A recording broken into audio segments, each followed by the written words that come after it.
का बुक पढ़ने से पहले सबसे पहले तुम लोग को ये बेसिक चीज जानकारी होनी चाहिए, और ये बेसिक अगर याद नहीं है तो समझो कि जब तक मैथ से तुम्हारा संबंध बनेगा तब तक तुम्हें दिक्कत होगा। अगर ये याद अच्छी तरह से कर लेते तो बहुत ऐसे क्वेश्चन को तुम सॉल्व आसानी से कर लोगे। इसका जानकारी बहुत जरूरी है, जो कि तुम लोग शुरू से पढ़ते आ रहे हो। तब हम पहले यहाँ समझा रहे हैं प्राकृत संख्या, जिसको हम नेचुरल नंबर कहते हैं। प्राकृत संख्या को हम लोग किससे सूचित करते हैं? तो n से सूचित करते हैं, नेचुरल नंबर। ठीक है। अब प्राकृत संख्या किसको कहते हैं? जो एक से शुरू होता है, 1 2 3 4 5, ये डैश डैश, ये सब क्या है? प्राकृत संख्या। हम कह सकते हैं जो संख्या एक से शुरू होती है वो सब प्राकृत संख्या है, और प्राकृत संख्या को n से सूचित किया जाता है। कोई दिक्कत? दूसरा नंबर पूर्ण संख्या। पूर्ण संख्या को इंग्लिश में बोलते हैं होल नंबर्स। ठीक है। और होल नंबर्स को हम लोग सूचित करते हैं W से। ठीक है। तो पूर्ण जो संख्या स्टार्ट होती है वो 0 से स्टार्ट होती है। 0 1 2 3 4, ये डैश डैश। हम कह सकते हैं कि पूर्ण संख्या हम उसको कहते हैं जो संख्या 0 से स्टार्ट हो, 0 1 2 3 डैश डैश। ठीक। ये पूरा याद होना चाहिए, एन होल, क्योंकि ये जब तुम्हारा एक्सरसाइज जब स्टार्ट करेंगे 1.1 में तो ये सब सिंबल ही दे देगा। आई मीन डिनोट जो कर किया जाता है ना, यही तुमको दे देगा। तो इससे तुमको पकड़ लेना कि कौन सी संख्या कह रहा है। पूर्णांक संख्या, जिसको इंटीजर्स कहते हैं, और पूर्णांक जो संख्या होता है वो जेड से हम लोग उसको डिनोट करते हैं। ठीक है। पूर्णांक जो संख्या होता है ये प्लस में भी होता है और माइनस में भी होता है। जैसे ये डैश डैश, -2 -1 0 1 2 डैश डैश। ठीक है। अब इधर आ जाओ, -2 -3 -4 -5 डैश डैश, पूरा अनंत। इधर आ जाओ 1 2 3 4 अनंत। तो इसको हम क्या बोलते हैं? पूर्णांक संख्या, जिसको इंग्लिश में इंटीजर्स नंबर्स बोल सकते हैं, जिसको हम किससे सूचित करते हैं? जेड से। कोई दिक्कत? अच्छा, कहीं कहीं तुमको ये ऐसे भी दिखाई देता है, प्लस और कहीं माइनस भी दिखाई देता है, ऐसे भी दिखाई देता है। तो इसका ये मतलब हो गया ना, जेड प्लस का मतलब हो गया खाली प्लस वाला मान रखेंगे, 1 2 3 4 0 1 2 3 4 ये। अब माइनस वाला का मतलब हो गया कि -1 -2 -3 -4, ये सब समझ में आया? तो ये प्लस से हमको ज्यादा माइंड पे लेना नहीं है, जब क्वेश्चन आएगा तो ऐसे हम क्लियर कर देंगे। परिमेय संख्या हम कह सकते हैं, जो बाटा में आता है ना उसको परिमेय संख्या कहते हैं, P/Q के फॉर्म में। तो जैसे 3/4 हो गया, -3/4 हो गया, केवल -3 हो गया, 2 हो गया, ये डैश डैश। अब यहाँ तुम कहोगे कि सर आप बोले हैं बाटा में आई, तो बाटा में है ही नहीं, तो कैसे कह दीजिएगा परिमेय? तो हम कह देंगे कि भाई इसके नीचे एक छिपा हुआ है, इसलिए परिमेय संख्या इसको कह सकते हैं। ये देखो इसके नीचे भी एक छिपा हुआ, ठीक है ना? तो ये सब परिमेय संख्या, यानी हम कह सकते हैं जो बाटा के रूप में लिखा जाए, P/Q के फॉर्म में लिखा जाए, उसको हम क्या बोलेंगे? परिमेय संख्या। कोई दिक्कत? और परिमेय जो संख्या है ना, इसको नॉर्मल हम लोग Q से डिनोट करते हैं। किससे? Q से। परिमेय संख्या को Q से डिनोट करते हैं। और परिमेय संख्या, तब डिफिनीशन में हम कह सकते हैं जो P/Q के फॉर्म में नहीं हो वो अपरिमेय संख्या है। या हम ऐसे कह सकते हैं, किसी को समझाना हो या अपने को समझना हो, जो रूट के अंदर ही रहे, रूट से बाहर ना निकले, वही हमारा अपरिमेय संख्या। ठीक है। जैसे √3 √4 √5 √6, ये डैश डैश, ये सब अपरिमेय संख्या है। लेकिन इसको हम चेक करेंगे, क्या रूट से बाहर तो कोई निकल नहीं ना रहा है? क्या √3 निकलेगा जी? नहीं निकलेगा। √4 निकलेगा जी? नहीं निकलेगा। नहीं निकलेगा ना?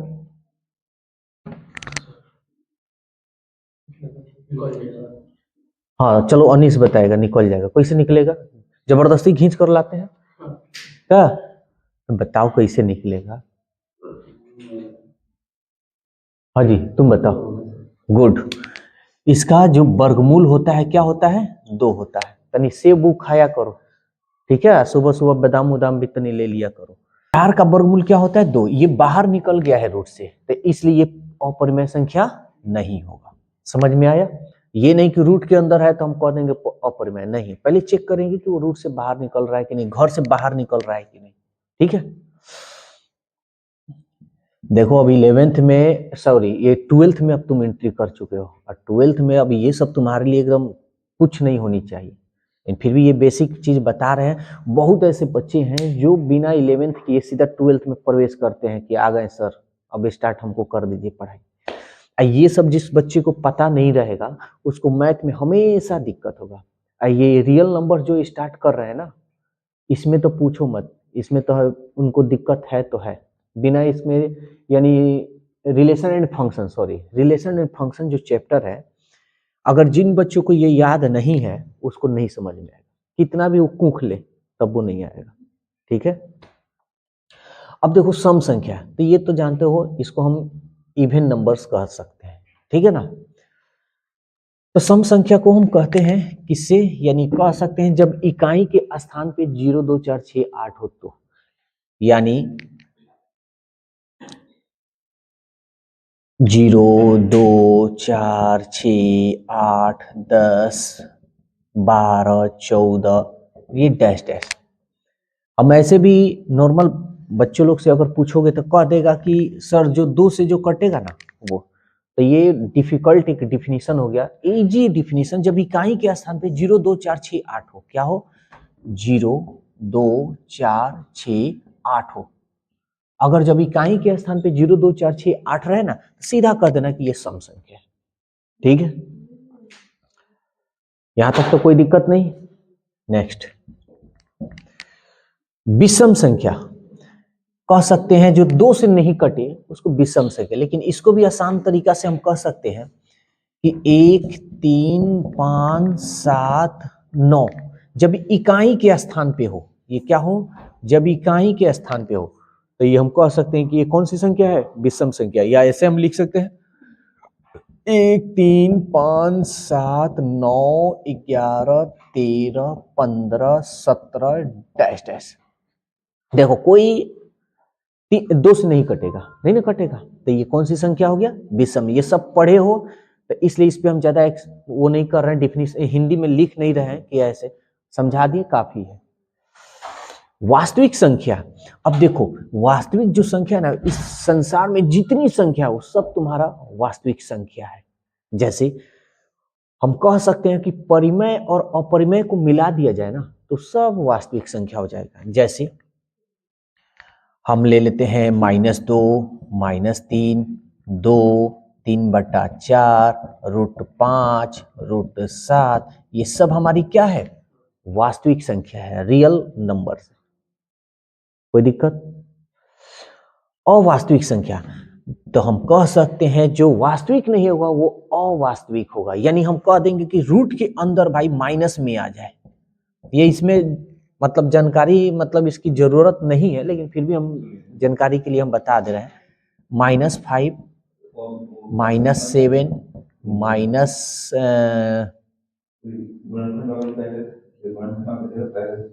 -9 ETC, ठीक है ना।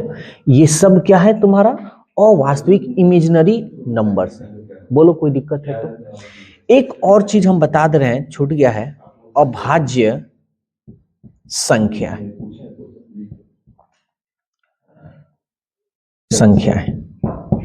ठीक है। तो अभाज्य संख्या किसे कहते हैं ये जान लेते हैं। जो किसी भी संख्या से ना कटे, जैसे 2 हो गया, 3 हो गया, 5 हो गया, 7 हो गया, 9 तो कटेगा ना, तो ये अभाज्य संख्या नहीं है। तो क्या हो गया? 11 हो गया, 13 हो गया, डैश डैश, ठीक है ना। तो ये कौन सी संख्या हो गया जी? अभाज्य संख्या। जो किसी से कोई संख्या ना कटे उसको हम अभाज्य संख्या कहते हैं। इसमें यहां तक कोई दिक्कत है तो बोलो। और तुम लोग को 3-4 कोई डिनोट याद रखना है, प्राकृत संख्या, पूर्ण संख्या, पूर्णांक संख्या और परिमेय संख्या। ये तीन गो चीज तुम लोग को अच्छी तरह से जो डिनोट किया जाता है इसको अच्छी तरह से याद रखना सब, ठीक है ना। अगर इतना याद तुम कर लिए तो समझो मैथ का सवाल तुमको बनाने में कोई दिक्कत, यानी फंक्शन एंड रिलेशन में कोई दिक्कत नहीं होने वाला है। कोई दिक्कत तो नहीं इसमें, ठीक है, इसको नोट कर लो। अब हम लोग देखेंगे रिलेशन फंक्शन का कुछ थ्योरी, और ये सब जरूरी है। अगर ये याद अगर नहीं है, या मान कर चलो कि तुम इसको नहीं जानते हो, तो ये चैप्टर नहीं पढ़ पाओगे, ठीक है। तो ये बहुत जरूरी है। तो हम 11th क्लास का कुछ बात हम जिक्र यहाँ कर दे रहे हैं। उप समुच्चय, इसको इंग्लिश में बोलते हैं सबसेट्स, डिनोट ऐसे किया जाता है, ठीक है ना। अब जैसे कोई कह देगा कि बताइए, एगो सी हम यहाँ लिख लेते हैं सेट में, जैसे मान लो कि ए बी 1 2 ऐसे ले लिए। अगर हम कहें ए सबसेट बी है क्या, यानी कहने का इसका ये मतलब हो गया कि ए का प्रत्येक अवयव बी में है क्या, है क्या, ये एक इसमें है क्या, एक इसमें है, नहीं है, नहीं है तो नॉट सबसेट, यानी ये ए बी का सबसेट नहीं है, तो नहीं है तो मतलब नॉट। समझ में आएगा। इसका प्रत्येक अवयव, एक एक वो अवयव इसमें मिलना चाहिए तो मिलना चाहिए, अगर नहीं है तो कहेंगे नहीं। ये 11th क्लास का बता रहे हैं। अगर ये चीज अगर हम कहें कि ए सबसेट सी, ए सबसेट सी है क्या, यानी ए का प्रत्येक अवयव सी में है क्या, देखते हैं। ए का एक है जी, दो है जी, इसका मतलब ए सबसेट सी है। समझ में आ गया। तो इसी को हम लोग सबसेट बोलते हैं। वैसे 11th क्लास में हम पढ़ा दिए, वीडियो है उसमें भी जाकर देख सकते हो। अब तक कोई दिक्कत नहीं होगा सबसेट में। अब ये हम लोग देखते हैं रिलेशन एंड फंक्शन के जो चैप्टर है, उसमें हम लोग को ये सब की डिमांड होगी, जरूरत होगी, और ये जानकारी बहुत जरूरी है। समझते हैं सार्वत्रिक संबंध, यूनिवर्सल रिलेशन, ये भी हम लोग को 11th में पढ़ना है। तो किसको कहते हैं, कह रहे समुच्चय ए से बी में संबंध आर सार्वत्रिक संबंध यानी यूनिवर्सल रिलेशन कहलाता है। कब कहलाता है, देखो रिलेशन जो है ना, रिलेशन को हम आर से डिनोट करते हैं, इसलिए उसमें रियल नंबर इमेज परिमेय संख्या में हम नहीं दिखाए हैं कि किससे सूचित किया जाता, नहीं तो कंफ्यूजन में हो जाते हैं, ठीक है। तो आर बराबर क्या हो गया, ए क्रॉस बी, ए गुणे बी। तो ए गुणे बी कैसे निकालते हैं ये भी हम लोग थोड़ा सीख जाते हैं आज।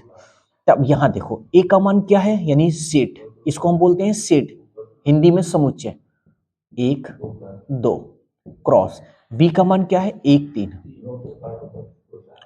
अब ये नहीं कि एक में एक में 3 से गुना नहीं करना है, इसको कैसे क्या करना है, तो इस तरह लिखना है। शायद हम तुम लोग पढ़ाए थे ना। तो कैसे, एक में 1 से यानी 1,1, फिर कोमा 1 में 3 से 1,3, 2 में 1 से 2,1 और 2 में 3 से, बस यही तुम्हारा निकल गया रिलेशन। कोई दिक्कत, तो ये तो तुम लोग अच्छी तरह से जानते हो। अब हम लोग रिक्त संबंध, इम्प्टी रिलेशन, जो हम लोग मोबाइल में बड़ी कहीं कहीं फाइल खोजते हैं तो दिखाई देता है इम्प्टी, इम्प्टी मतलब खाली, कुछ नहीं। तो इम्प्टी रिलेशन किसे कहते हैं ये देखते हैं। ए क्रॉस बी का उप समुच्चय, यानी ए क्रॉस बी का सबसेट फाई हो, यानी ए क्रॉस बी का अगर मान निकालो ना तो कुछ नहीं हो, फाई का मतलब खाली, कुछ भी नहीं। ए से बी में रिक्त संबंध कहलाता है, ए से बी में रिक्त संबंध। जैसे एग्जाम्पल में ले लिए, ए बराबर मान लेते हैं 2 4 6 है और बी बराबर 7 11 है। तो रिलेशन कह रहा है ना कि हमको ऐसे रिलेशन आना चाहिए, एक सम संख्या। अच्छा चलो हम पहले अगर रिलेशन निकालें, यूनिवर्सल रिलेशन निकाले, तो ए क्रॉस बी ना होता है जी। तो ए क्रॉस बी जब होता है तो ए का मान क्या है जी, देखो तो 2 4 6, और बी का मान क्या है जी 7 11 है ना। तो चलो निकाल लेते हैं। चलो 2 7 2 11 4 7 4 11, समझ में आ रहा है, कोमा 6 7 6 11, कोई दिक्कत? रिलेशन तो हम निकाल लिए, ठीक है भाई, लेकिन ये कह रहा है, कंडीशन दिया है कि सर आप निकालिएगा ना तो इस तरह का निकालिएगा, यानी ए और बी आपको वही, यानी आर में उसी को आपको रखना है जो, देखो A belongs to A, belong का मतलब ए का प्रत्यय अवयव ए वाला, B belongs to B, B का प्रत्यय अवयव बी वाला, है ना। आर में आपका ये जो रिलेशन निकाल रहे हैं ना, तो ठीक है आप तो अपने हिसाब से निकाल लिए, लेकिन मेरा कंडीशन है कि आप इसको आर में उसको लिखिएगा जो घटाने पर वो सम संख्या आ जाए। बात समझ में आ रहा है? तो चलो इसी में से नाम लेंगे किसी ना किसी को। चलो तो लेते हैं हम, ब्रैकेट में कर लेते हैं, यानी सेट में 7, मतलब ए में से बी, तो पहले वाला ए होगा, दूसरा का वाला बी होगा। तो चलो 2 में से 7 गया -5, क्या सम संख्या है क्या? नहीं है, तो हम इसको लिखेंगे क्या? नहीं लिखेंगे। 2 में से 11 गया -9, क्या ये सम संख्या है क्या? नहीं है, तब भी नहीं लिखेंगे क्योंकि कंडीशन है ना भाई। 4 में से 7 गया -3, सम संख्या है क्या? ये भी नहीं लिखेंगे क्योंकि कंडीशन है भाई। 4 में से 11 गया 7, है ना, -7, तो क्या सम संख्या है क्या? नहीं है। 6 में से 7 -1, क्या ये सम संख्या है क्या? नहीं लिखेंगे।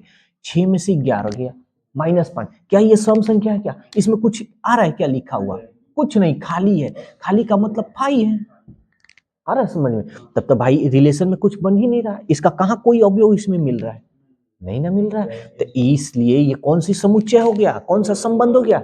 रिक्त संबंध है, इसलिए यह रिक्त संबंध है, यानी एम्प्टी